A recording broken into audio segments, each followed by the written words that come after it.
แต่งกินอยู่เฮือนไอ้ปอกับจางซิวเด้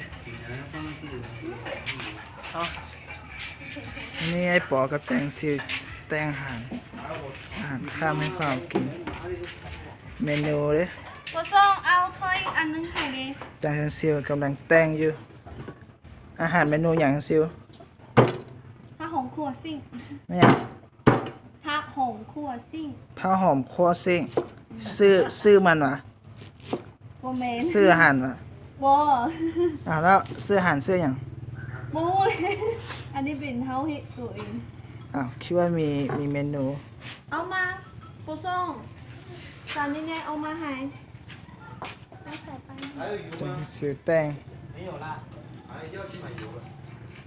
去哪里呀？你不是查好你去？崩溃了。我卡到最胖。那什么给你红，知道吗？爱砍鸟，爱养歪。คนนี้เว้าภาษาเวลาพวกเข้าใจเด้อ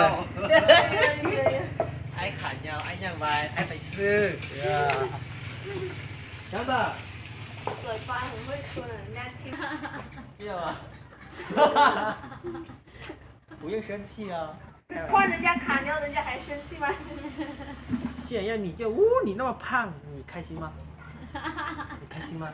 不开心。但是卡腰是好听的呀，胖是不好听。卡腰。胖是คำศัพท์พอดี 确定没有是吧？เรียกว่าขาเยาเป็นคำศัพท์ที่ดีคนอยากฟังเข้าใจว่าอย่างว่าเข้าใจเลย钱够不够啊？我今天你要了多少钱？卖了7、8万。7、8万。没事。干嘛？不要不要。主要有买米又要买油。ไม่ต้องน้อยใจนะบุญค่อยให้เจ้านะ辛苦你哦。你辛苦了。这个就是番茄酱汤。มื้อนี้เฮ็ดแกงไม่ต้องใส่เกลือนะ每次做都是没有。招塞น้ำอยู่ในเด้อเขาสิต้องเก็บก่อนเดี๋ยวมันขวบพาแล้วขวบพามันจะอิ่มไว้等一下没油。没有先冬点盐不要油。不要不要 ถ้าใครอยากเห็นภาษาจีนมาเบิ่งให้เด้อเอาไว้ไอ้ใส่น้ำเข้าไป不是，番茄要炒一下。不用炒也可以可以啊炒一下，它煮出来那个才会有。直接这样煮番茄是没什么番茄。没事，不管它是怎么简单怎么来，只要有油味就可以。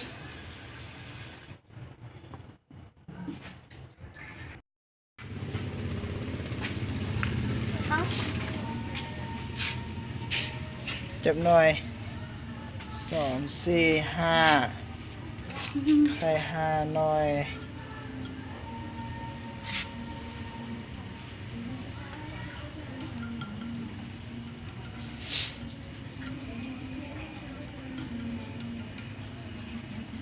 บ่ครบนะซันซิล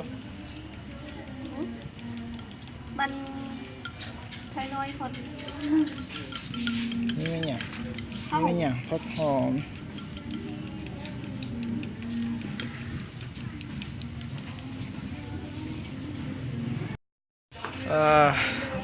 เป็นว่าเตียนะที่ปอเทียนที่สังซิวก็อดเตียแล้วสังซิวเอาไปไว้ใส่ไปกินนิ้วเพื่อนของเราเงินอยู่ไหนหมาชิไหนไหนปอไปกับเราหมดแล้วจังสังซิวแต่งแล้วเด้อกินได้กำลังกินข้าว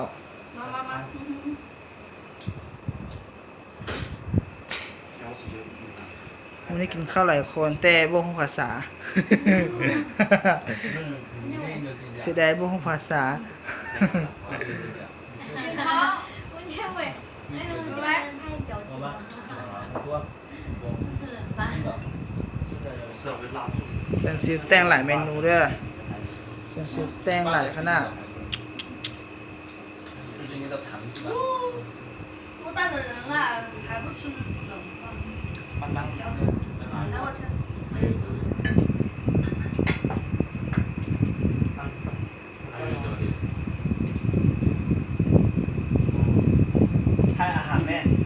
ยเด้ 一个就可以 ไทยอาหารไทยทุกคน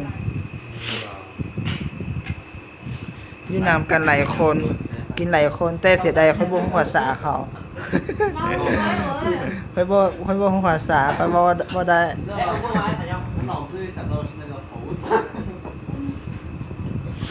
没有他说他爱啃药，我就想到猴子。